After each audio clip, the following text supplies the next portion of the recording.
I understand. Okay, Garrett.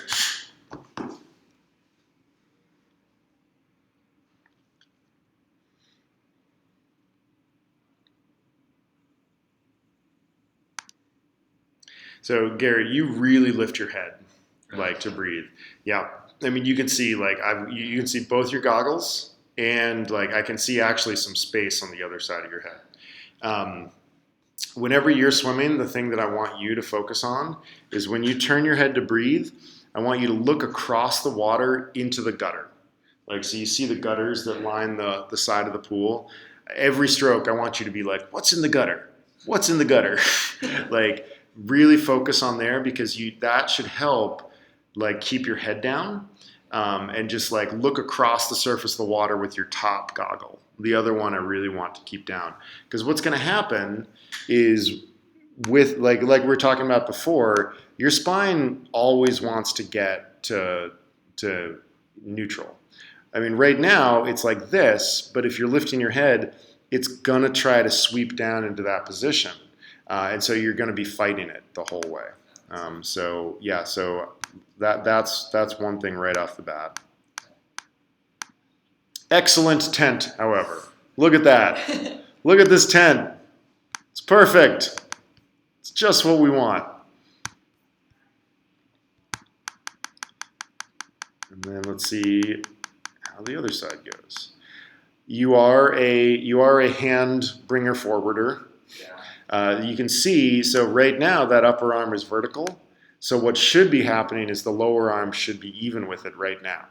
Like we shouldn't be able to see the lower arm, and we can see all of it. So you're trying to bring your hand forward too soon, and that is going to bunch up the shoulder. It's going to force you to move away from it and kind of zigzag from the top. So that is something we want to work on. Slightly less good tent on that side. I think it's because the side you don't breathe to. And when you're breathing to this side, we just tend to be a little bit more conscious of what's happening. Yeah, can you see how much that head is lifting? Yeah. It's like coming. It's like your whole body is like coming up. And so that's. Let's look at breath timing.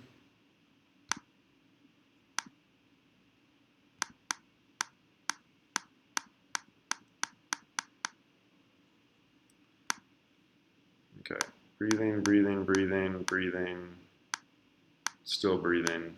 Okay, so you're also a late breather. Yeah. So trying to breathe earlier is really important. That will be a good thing to try to hit.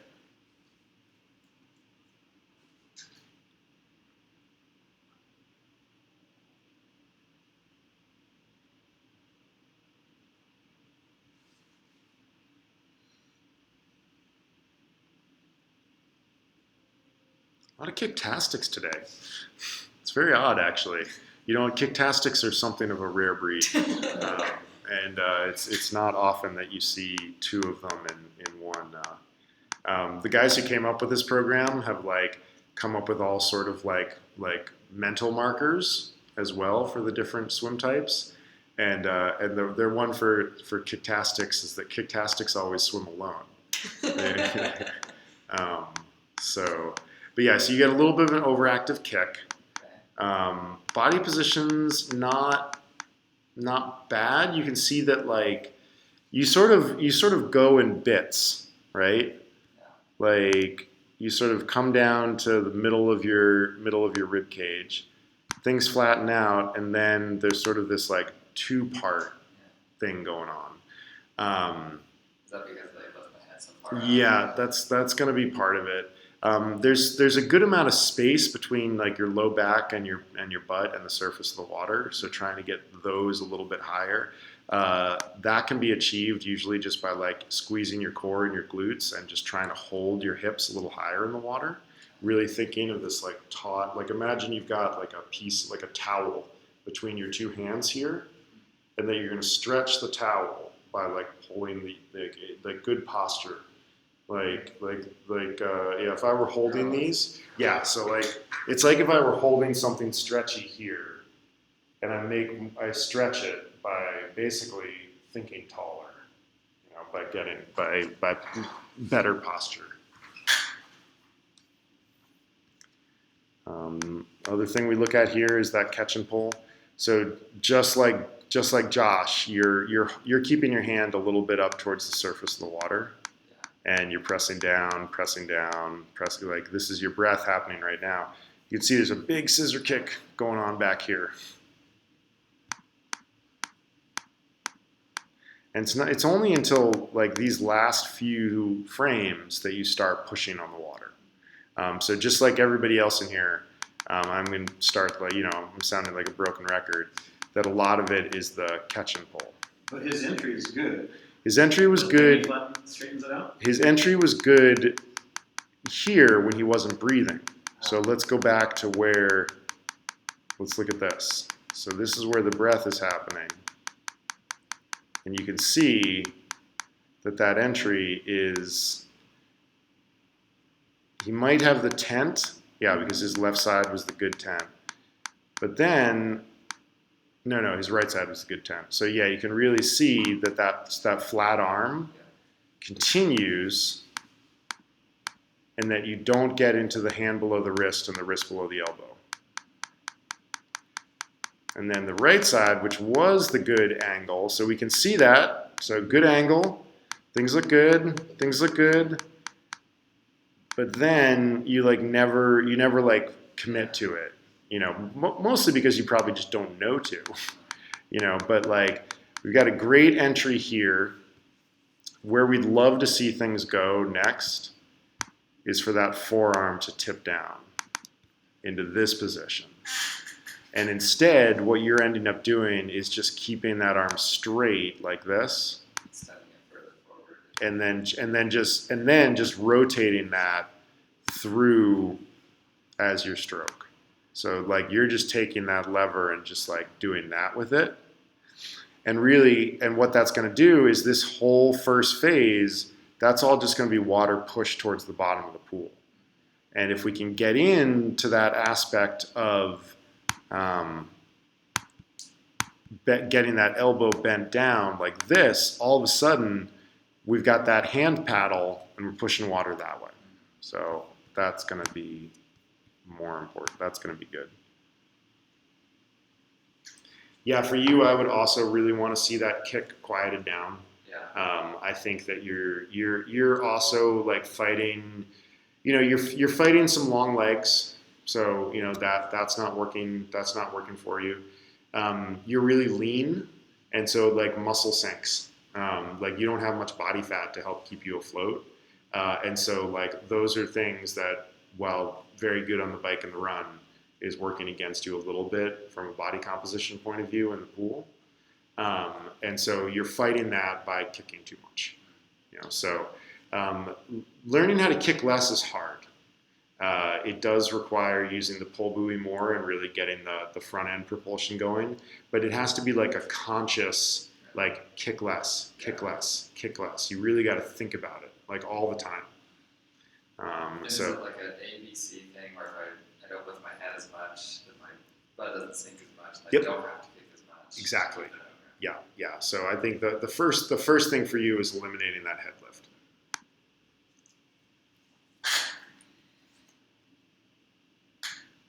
Okay, from the top.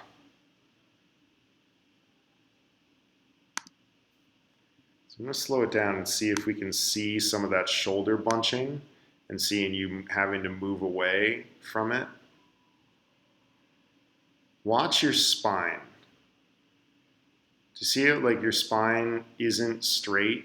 It like bends a lot, especially in the thoracic spine, like that mid upper back.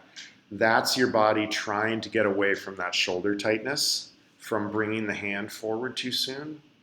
I think for you, the move is, for men most of the time, because we do tend to have really tight shoulders, is rather than trying to do what Julia can do, where she's got that like good shoulder flexibility and she can do that sort of like dangly forearm thing. I think you should just straighten your arm and just like flop it out over the surface of the water. So just think, it's going to help you a lot for open water swimming and triathlon. it's a much better way to swim in the open water. It's probably going to increase your stroke rate. Your rhythm will get better. So I think just go to a straight arm and just flop it over the over the surface of the water. You can see that just like Josh, you've got a bit of a scissor kick here. I think also just like Josh, you're over rotated when you're going to breathe. I think we're going to see that your hips are like almost completely stacked.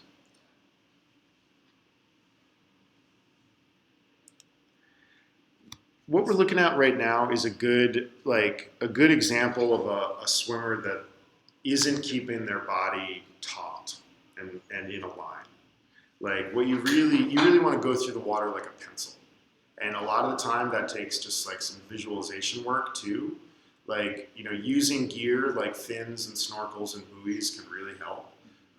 But like as you're swimming, like, so you see this picture of yourself where you're like, oh, that swimmer is clearly bent. Mm-hmm. Like really, really try to keep thinking about everything is straight from like here to here. Like squeeze your core, squeeze your glutes, keep all of this one. Yeah. Like that's what we want. You want to be a pig on a spit. And then the only thing that changes is you start moving your arms. But I'm still keeping my body like a pencil. I'm still just rotating around this central axis and then adding a swim stroke to it. So like really, really think about stretching that towel between those two fists. And most people don't squeeze their butt cheeks enough. Like that will really help kind of keep things in a line. But yeah, I mean, this is a great example of how bringing that hand forward causes your upper spine to sort of whipsaw back and forth rather than staying nice and straight. And that big bend, that's what causes the scissor kick. Yeah. Because when your body's always trying to get back to straight. And any bend in it perceives as a lack of stability. So the best way to do that, split those legs apart. Get some stability back.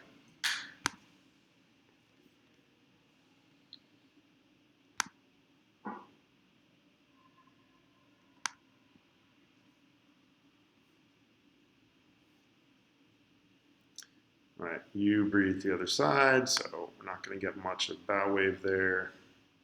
Oh.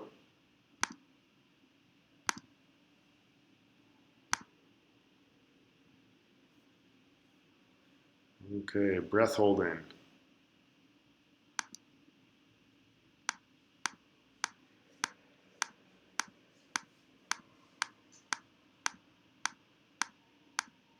You're sort of like Julia. You've got some, but there could be more. I really like to see swimmers with just like a big, vigorous exhalation, like every stroke. Like, is it always all through the nose? It should be through the mouth. More through the mouth. Yep, that's where we want. You're mostly exhaling through the nose. Ideally, it should be all just mouth breathing. Just it's pretty rare when you're like running or biking hard that you're going to be nose breathing. So yeah, try same thing in the pool.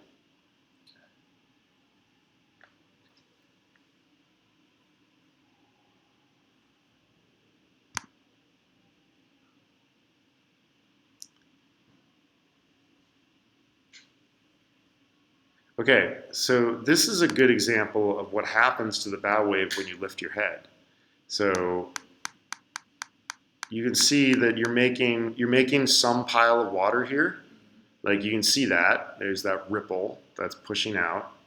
And there is a depression here next to your head where you would be able to breathe into. And then you make another ripple here. So you're starting to form that bow wave. But then it disappears. As soon as you lift your head that far out of the water, do you see that the bow wave just goes away? Because there's nothing there making a bow wave anymore. You've lifted the front of the boat out of the water. And so there's no bow wave anymore. So you don't have anything to breathe into. And so a terrible cycle has begun of like, the bow wave is gone. I need to lift my head. I lift my head, the bow wave goes away. So really focusing, keeping that head down, and doing what I said at the beginning of looking into the gutters Okay. is gonna be helpful. Okay.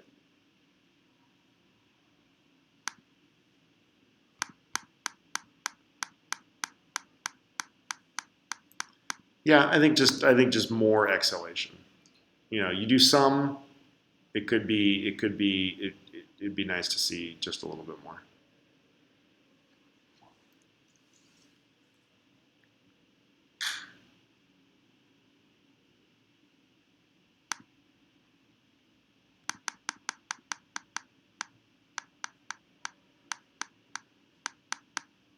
All right, class, what am I going to say?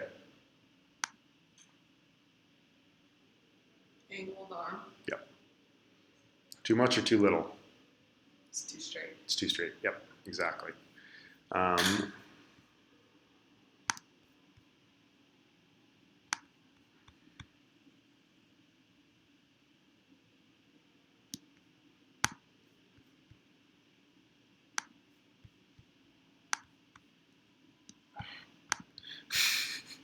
See, I told you I would draw the angle tool incorrectly 3 times in a row.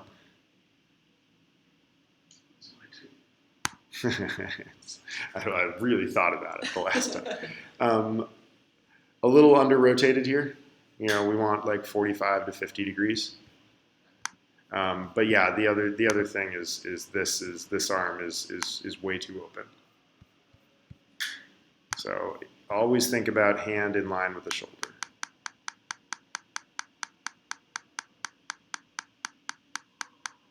Now it's even straighter. Yeah, that one's like way out to the side. So this should actually be like where we want it is like around here.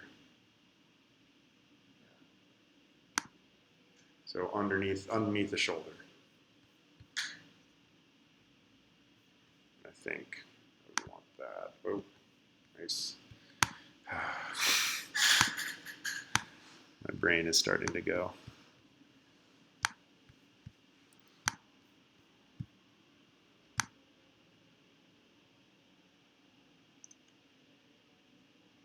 Yeah, so you're very, very wide.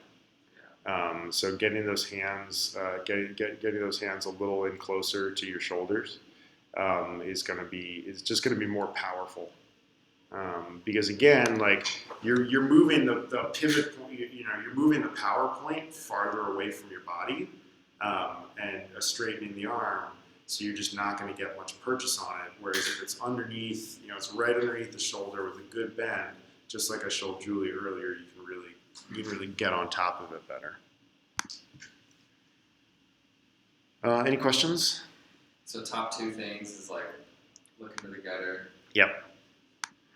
And then the other thing is working on just like everyone else, working on that catch and pull.